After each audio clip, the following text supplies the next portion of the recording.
I sold over £80,000 worth of candles last year. Here are 5 lessons I learned about building my candle brand in 2024. And if you're new here, my name's Jason. I make videos all about making and selling candles online. So lesson number 1, you can't be everything to everyone. And this is my biggest takeaway from this video. So let's go back in time to 2021 when I first started my little candle business.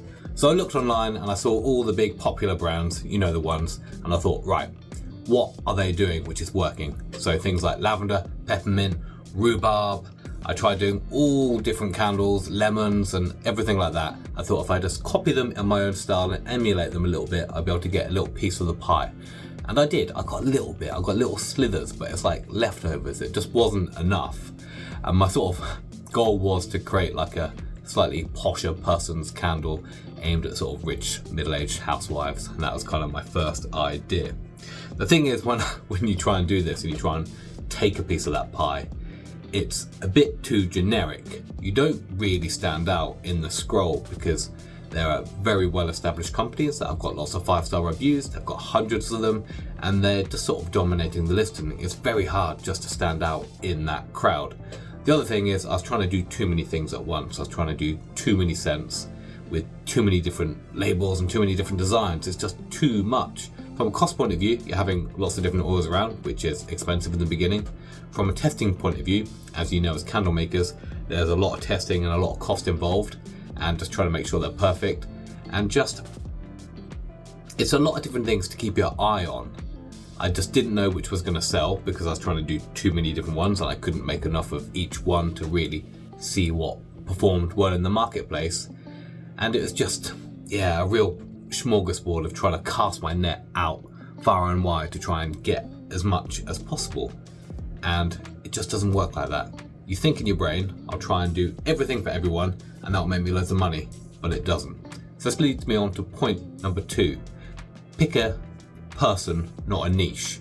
So you want to get very laser focused, very narrow in your approach. And this is what I did. So I worked out that was going well from my sort of candle thieving and emulation, and that was a bookshop candle that was doing really well. So I thought for a second, right, let's explore this. Let's see what kind of person buys a bookshop candle. So I ended up doing a bit of reverse engineering. And I looked on Instagram and I came across things like Bookstagram and Bookish People, and I thought, right, this is a whole sort of theme here. This is a whole vibe, and this speaks to a very specific person.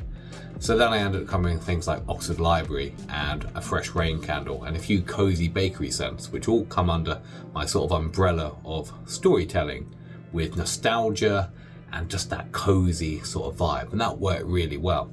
So that's something I would think about when I started, or if I was going to start again, picking a very specific person. Now you could pick someone that's into horror and make like horror creepy candles. I've seen some of them online that do really well. You could do specific bakery scents and go down that really cozy sort of candles that smell so good you almost want to eat them. You could do essential oils and go down aromatherapy, things that help people with anxiety or maybe things that help people sleep. Or you could do history candles. I've seen someone do very well with history candles. They've done like a gunpowder candle and things like that. So being very specific and picking a very specific person, it sounds counterintuitive and counterproductive, but it really does work. Like I said, you can't be everything to everyone, but you can be something very specific to someone. And even in that very small niche of what you pick, there's going to be hundreds of thousands of people. So that is lesson number 2. Lesson number 3 is branding, just getting your branding across. So when I first started, because I was doing so many different things and I came up with so many new ideas, all my branding was all over the place. Like nothing matched up and nothing was what's the word I'm looking for, cohesive across all it. Whereas now my branding is on point.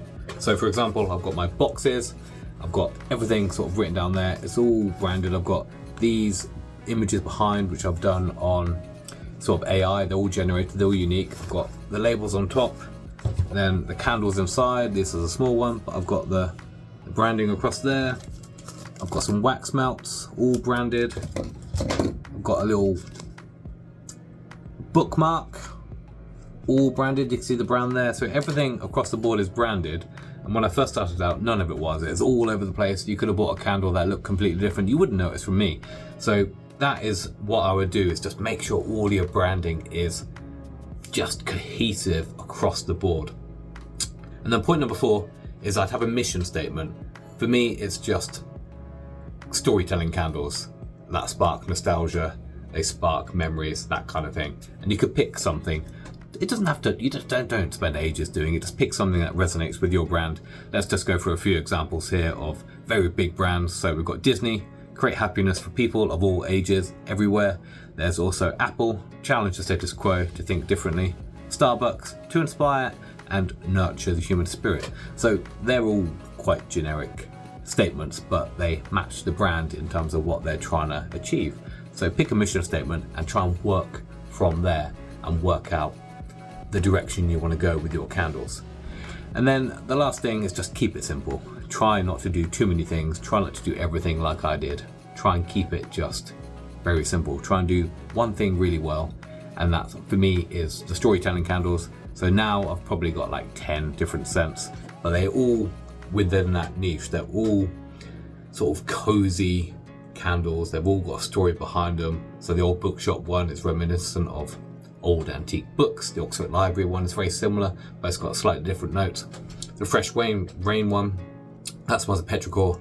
So imagine when you're going on a walk in the past, you're sort of walking through and then the rain comes down and you smell all the petrichor. You got that kind of nostalgic vibe. I've got a Forest Walk one, which is very reminiscent of just walking through the forest. It's green, pine, it's got all of those things. So each one sparks a memory. So it's not just a candle that someone's buying, it's almost like a little experience, as cliche as that sounds. So those are my sort of 5 lessons that I've quickly gone over that really helped me in 2024 just boost my brand. And that's pretty much it. It sounds very simple when I go over it, but it really is. I overthought it too much in the beginning. I tried to do everything to please everyone, but just keep it simple. Pick one very specific person that you can go after. It sounds counterintuitive, but it really does work, trust me. Pick something that resonates with you or you've got some interest in. Have a little think about what you like doing and whether you can make some candles based on that, and I'm sure you can.